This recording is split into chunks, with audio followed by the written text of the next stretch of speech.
নমস্কার, গ্র্যাব হাঙ্গারে আপনাদের সকলকে স্বাগত জানাই। সকলকে জানাই ইন্ডিপেন্ডেন্স ডের অনেক অভিনন্দন। আজ আমি বানাবো তিরাঙ্গা কালাকাদ। 3 রকম স্বাদের মেলবন্ধনে তৈরি এই কালাকাদ অত্যন্ত সুস্বাদু হয় এবং অন্যান্য কালাকাদ থেকে একেবারেই ভিন্ন। তাহলে আসুন শুরু করা যাক আজকের রেসিপি তিরাঙ্গা কালাকাদ।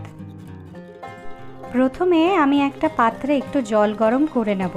জল ফুটতে শুরু করলেই আমি গ্যাসের আঁচ বন্ধ করে দেব। এবার 20-30টা মতো পেস্তা নিয়ে গরম জলে দিয়ে 2 ঘন্টা মতো ভিজিয়ে রাখবো। আর একইভাবে 1 পিঞ্চ কেশর নিয়ে গরম জলে ভিজিয়ে রাখবো।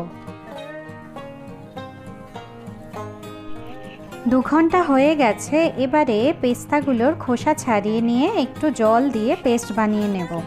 পেস্তার পেস্ট কিন্তু স্মুথ বা একটু দানাদার করলেও হবে।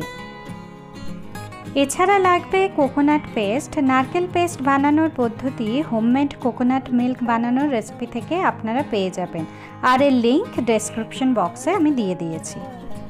এখন একটা ননস্টিক প্যানে 4 টেবিলস্পুন ঘি নিয়ে নিচ্ছি আর দিচ্ছি 300 ml দুধ।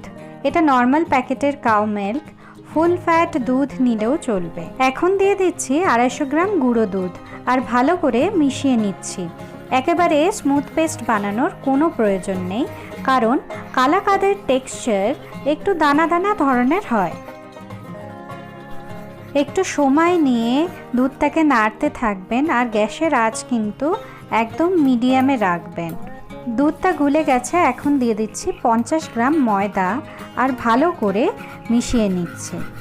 ময়দা মিশে যাওয়ার পর 6 টেবিলস্পুন চিনি দিয়ে দিলাম। চিনি দেওয়ার পর মিশ্রণটা একটু পাতলা হয়ে যাবে, তাতে ভয় পাওয়ার কিছু নেই। এখন দিয়ে দিচ্ছি 1/4 টিস্পুন এলাচ গুঁড়ো আর ভালো করে মিশিয়ে নিলাম।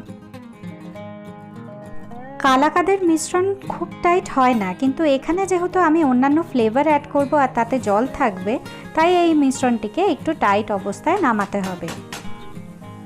এবারে কালাকাদের একটা পোর্শন নিয়ে তার সাথে পেস্তার পেস্টটা ভালো করে মিশিয়ে নেব। পেস্তার রং গাঢ় করার জন্য আমি একটু সবুজ রং মিশিয়ে নিয়েছি। এটা food colour, so it is completely safe. এবারে একটা বাক্সের গায়ে ঘি মাখিয়ে এই পেস্তা ফ্লেভারের কালাকাদের মিশ্রণটা ঢেলে সমানভাবে ছড়িয়ে দিতে হবে। আপনারা যে কোনো বাক্স ব্যবহার করতে পারেন। ঢালা হয়ে গেলে একটু ট্যাপ করে নেবেন। এরপর কালাকাদের একটা পোর্শন নিয়ে তার সাথে 2 টেবিলস্পুন নারকেল বাটা দিয়ে মিশিয়ে নেব আর একইভাবে পাত্রে ঢেলে দেব। কালাকাদের মিশ্রণটিকে আগেই 3 ভাগে ভাগ করে নিতে হবে। মোটামুটি সমান পোর্শনে ভাগ করার চেষ্টা করবেন, তবে একটু কম বেশি হলে ক্ষতি নেই। বন্ধুরা, আমরা প্রত্যেক সপ্তাহে নতুন নতুন রেসিপি শেয়ার করছি। আপনাদের কেমন লাগছে তা আমাদের কমেন্ট সেকশনে জানাতে পারেন। আর এই রেসিপিটি ভালো লাগলে লাইক শেয়ার করবেন আর গ্র্যাব হাঙ্গারকে সাবস্ক্রাইব করে বেল আইকনটিকে অবশ্যই প্রেস করবেন।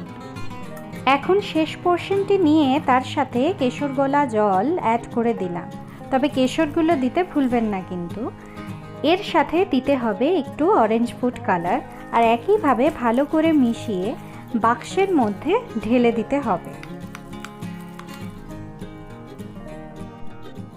বন্ধুরা, দোকানের কালাকাদের মতোই আমাদের তিরাঙ্গা কালাকাদের টেক্সচার দানাদার হয়েছে, আর তাও খুব কম খাটনিতে আর খুব সহজে।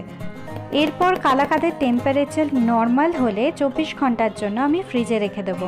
আপনারা চাইলে 1 ঘন্টা পরও বার করে নিতে পারেন। 24 ঘন্টা পর ফ্রিজ থেকে বার করে পছন্দ মতন শেপে কেটে নিয়ে পরিবেশন করুন।